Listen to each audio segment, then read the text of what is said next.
And brands எல்லாமே பேஜஸில் பேசும். AI எல்லாமே டேட்டாவில் பேசும். பேஜஸ்னால் நான் வெப் பேஜஸ் சொல்கிறேன். எல்லா வெப்சைட்ஸுமே மனுஷங்களுக்கு அழகாக இருக்கிறதுக்காகனே படைக்கப்பட்டது.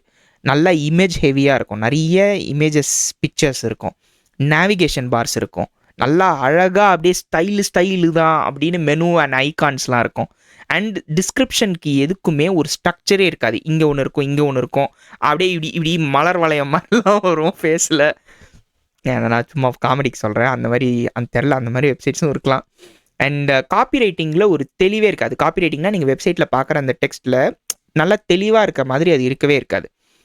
இந்த எல்எல்எம்ஸ் வந்து இந்த அப்படியே வேறு லெவலில் அப்படியே ஷைனியாக அப்படியே மின்னிக்கிட்டு இருக்கிறது எல்லாத்தையும் விட்டுரும். அதுக்கு தேவை மெஷின் ரீடபிள் உண்மை. இந்த மெஷின் ரீடபிள் ட்ரூத் தான் அதுக்கு வேணும். ஸோ உங்கள் பிராண்ட்ஸ் அந்த எல்எல்எம் கிட்ட ஸ்ட்ரக்சர்டு டேட்டாவில் பேசலை அப்படின்னா அது பேசவே பேசாது. இது ஒரு மிகப்பெரிய ஹீரோ அவரோட படத்தில் ஒரு மாடு அங்கே நிற்கிது அப்படின்னா நீ போ அப்படின்னா அது போகாது. அந்த மாட்டுக்கு புரிகிற லாங்குவேஜில் சொல்லணும் அப்படின்னு சொல்லியிருப்பார்.